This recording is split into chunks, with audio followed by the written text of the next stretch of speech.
Hi there, I'm in World 7 and I'm a passionate advocate for privacy and virtual security. And I believe that privacy is a fundamental human right.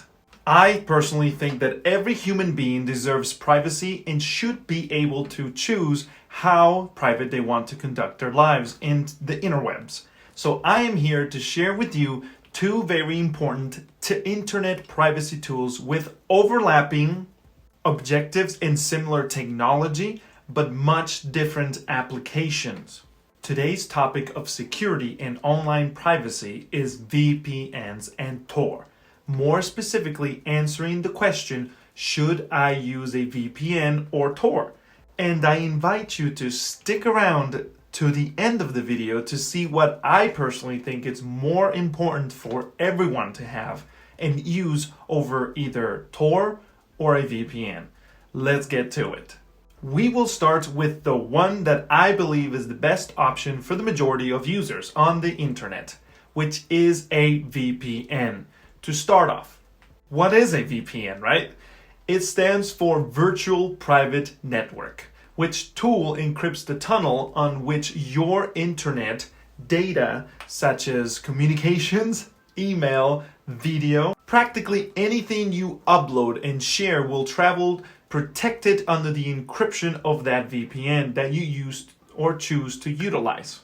To give you a better understanding of how this works and why you would need one, let us picture a smartphone and you have a router or modem to which your smartphone connects to. This also applies, by the way, to cell phone towers, which your phone is connected to once you don't have Wi-Fi.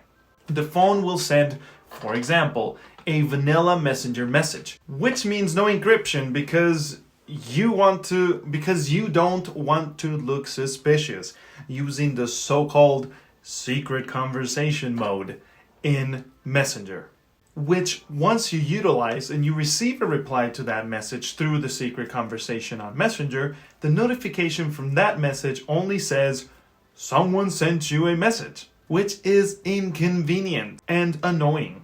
And honestly, it deters from using it due to these and other UI choices, which honestly, I personally think it's just Facebook wanting to make sure they can get their hands on that data pool on all the Messenger conversations going around. Because unless, of course, they use their WhatsApp, which if the encryption's true, then they're not mining it like they're doing with normal Messenger conversations. But besides all that conspiracy theory stuff, once you send a vanilla Messenger message, it will travel from your device to the router / modem or cell phone tower that you are connected to. And it will travel to the server where the message will then be directed to the person that it was intended to. The person then replies and the process mirrors itself until the message reaches you. The issue with non-encrypted messaging and non-encrypted internet traffic and non-encrypted internet connections, such as non-HTTPS activated websites, is that the tunnel in which your data travels is made out of glass and see-through practically. The Internet Service Provider, or ISP for short, or anyone that is in between your data and its recipient, can see it, and if they want to, they can steal it or copy it or whatever. The VPN's purpose is to create a tunnel in which your data and IP address, which is your location in the internet per se, like your home address or actual geolocation in the internet. It's similar to, how things get from A to B without getting lost. It's just an address. So your packets and your data doesn't get lost in the internet. So the thing is, it's not always precise too, by the way. If you're worried that it exactly tells where you are on the internet, it doesn't necessarily. You need still GPS and some extra form of data in order to have an accurate way of tracking someone through their IP. But anyway, the VPN replaces the IP address and then puts their server address so that the data traveling is protected from prying eyes and your actual location. The quality of that encryption depends on the level of encryption that your VPN provider is actually utilizing. For example, there's 128-bit or 256-bit and so on and so forth. But those things alone are not enough. There's other privacy technologies on top of all that compromise the tunnel's defenses, which if you want to know more about, just hit me up and I can make a video about it. As I mentioned earlier, my example is like whenever someone doesn't encrypt their messages directly, the message itself or the tunnel that it travels in, I see it as aforementioned, a tunnel made out of glass. So that, for example, that inappropriate image that you send that to that one person, you know what kind of picture I'm talking about, can, and more than likely that image was seen and stored in some server in some country, especially for prosperity's sakes or security, or honestly just Joe's private collection of images and which he enjoys in his mom's basement. Either way, a VPN is a way to make that glass tunnel be made out of, instead of aluminum or just pure titanium, making it so that whoever wants to get a peek has to break the tunnel's encryption. That is, if the data, of course, was not compromised before it was actually even at the tunnel's entrance or even reached the tunnel. But that's a different topic for another day, which, if you are interested, let me know in the comment section below, or by hitting the subscribe button plus the bell and a like along the way, and activate all notifications so you get notified whenever these kinds of videos come out, or Xbox Game Pass quests or Apple Arcade reviews. And also hit me up on social medias. Being a privacy-centric video, I felt awkward saying that, to be honest. Hit me up on social media. I'll share with you the pros and cons of VPN. So for example, number one, they're easily installed through an app or program on your Mac or PC or smart device. Heck, even like routers nowadays can have them installed quite easily, which is different when compared to a Tor software that is harder to install and actually even use effectively, because there's ways for things to malfunction along the way. Number two, it is faster than using Tor for video. Don't even dare do video games on Tor. Also, file-to-file sharing is heck slow, so definitely don't share tons of files on it. Just small ones is really the way to go for that one, like messages and whatnot. Number three, número tres, Sanban no.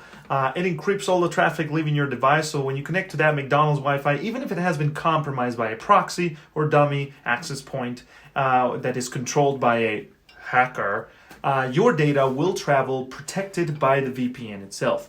Remember, no security system is perfecto, and more than likely, there is someone or something that has broken that VPN's encryption or has the power to do so. So the question is not if someone will break it, rather who and how likely is for them to care / target you specifically. For example, the NSA, even after dear Snowden revealed the likes of their orgy and fetish for collecting all the internet traffic stored in their servers, more than likely they can break a VPN quite easily. It's practically guaranteed that they can break any of the current VPNs out there if they wanted to. A VPN is more to protect you from medium to small size offenders rather than a nation state. Protecting from that and accessing that dear sweet Netflix, which we all know you just want it to Netflix and chill. Safe Netflix and chill is the right way of chill. So remember, if you're trying to hide your IP address from a big player that can break into the VPN servers, also, what if they don't break into them? Maybe they just go on and the region and country really matters on where your VPN is, because honestly, they can just legally force the company to provide them the username or login information of the IP address where your device is actually at, connecting to your actual VPN server.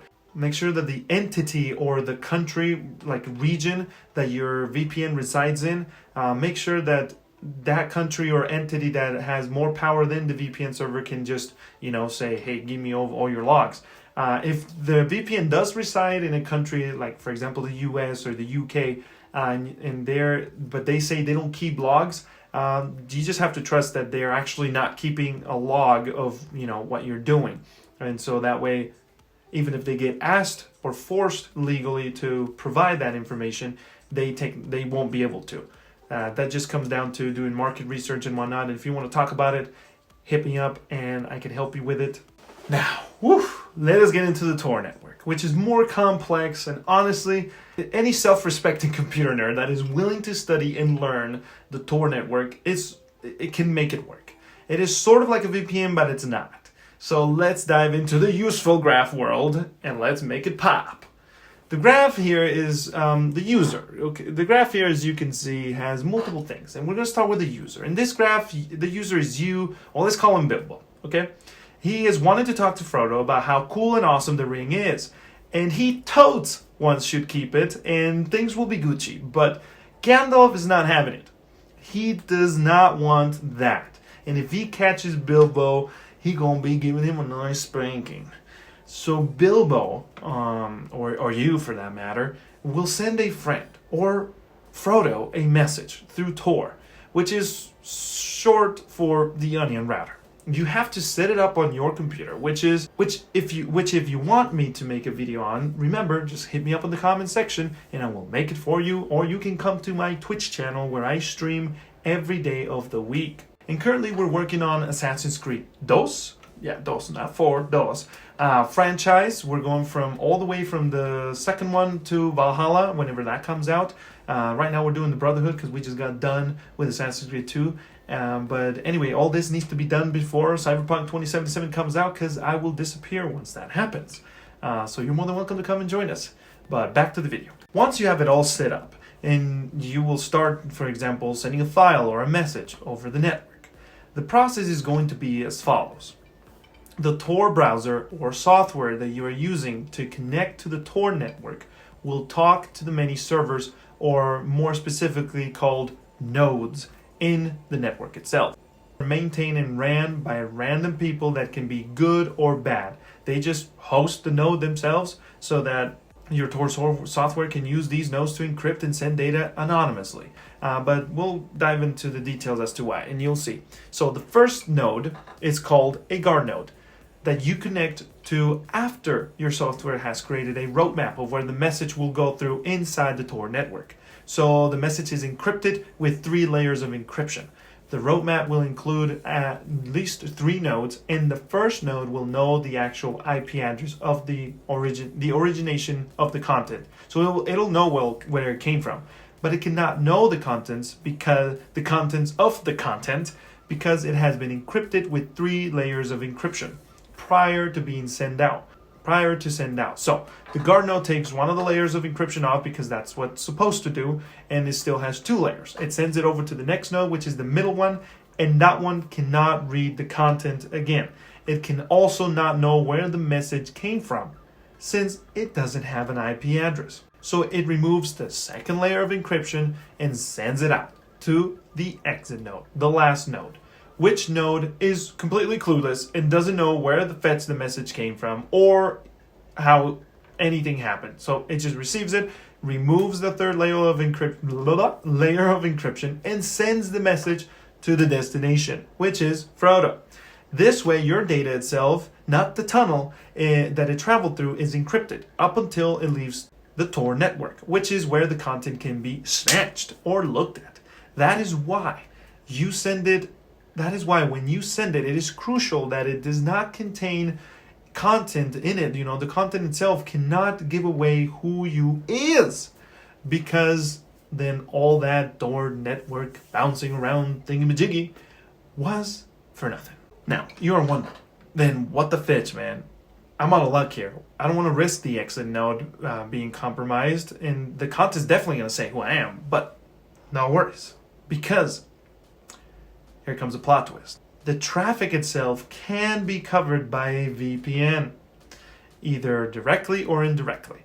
Like, it can either the entire Tor transportation or just the message itself. It gets way complicated, which I won't cover in this video because it can get kind of detailed, and it has advantages and disadvantages. Which, remember, if you want to make a video, if you want me to make a video, just hit me up and I can make it happen. So anyway, that's pretty much it. Those are the differences of using a VPN versus Tor, or the Tor network. Honestly, the cons for Tor is that it's just so slow that you can't use it for video watching, really. You can't really send big files on it unless you want to wait forever. And because it's ran by random people, sometimes you'll get a slow-ass connection, sometimes you'll get a decent one. So it's not convenient for your average user, you know. Plus, definitely don't try playing video games on it. It's not going to do anything good for you. So, to answer the question, should I use a VPN or Tor? VPN honestly is for most day-to-day things. The average user, even pros, average day-to-day stuff. And the thing with Tor though, it's like it's not even supported fully on iOS and iPad OS. And Mac and Windows 10 and Linux browser plugins sometimes might leak the actual information of you. And so it gets complicated. You need to have a little bit of practice. Not too complicated to the point that it's hard to understand. It's just, it's practice. You need to get into it. It's not plug and play like a VPN is. So that is why I suggest a VPN for most people. Even for people, trying to hide stuff, just go for a VPN. Unless your freedom depends on this message, but on that content of data that you need to protect. That brings me to what I told you to wait for at the end of the video, is that rather than VPN or Tor, I first think that encryption of communications and your data is more important than either VPN or Tor by itself. Like, I think it's more important than both put together. It's like iMessage, WhatsApp, Signal, and other apps will encrypt your communications themselves, the communication itself. I think that is more important than both of these puppies put together. Because, especially with communications, the NSA more than likely, or some third party hacker, or anybody else that wants to get hold of your data, if they really want to, they're going to. And with Tor, they can get it at the exit node. And if they do, you're screwed. So I believe that encrypting the data itself is more important. And honestly, if it happened naturally, like with iMessage, you just type in your message, as long as, of course, the iDevice itself is not compromised and it's not recording your keyboard input, that message is going to get encrypted, send out, and as long as the encryption lasts and it gets updated and it keeps going fresh and it keeps being improved, you can stay ahead of the game, because the NSA more than likely is going to collect your data one way or another. The question is, inadvertently, by the way, it's not like they're targeting you. They're targeting everybody. It's just an automated system that just grabs stuff. It's like a vacuum, and then likes to store it into their little corner that if one day you don't fit into their agenda, they can just, have all that data, and then they'll dedicate their time to breaking encryption keys and whatnot. But my worry is not the NSA, because at least for now, most part, we're still a free country. Trust me. You haven't seen other places. You still enjoy a lot of luxuries and freedoms as an American that some other countries, they don't. So stop whining and enjoy it. Our government is known to leak stuff, honestly. So what if your data leaks in which they collect it? Do you want that data to just be plain out text? Or visible through that glass? Or do you want it to be hard so that when the data leaked, whoever grabbed it has to work hard in order to get into that data, rather than just easily have it and do whatever they wish with it? So that is why I believe in encrypting the data itself, just in case it lands in the wrong hands, accidentally or purposely. It's a bit harder than just reading it out loud. But anyway, boys and gals, I am N407. If you have any more questions, hit me up. I'll try to answer them. Communicate with me through social medias or the comment section below, or come to the stream on Twitch. Anyway, if you want more of these videos, let me know. I'm signing off, and I'll talk to you all later.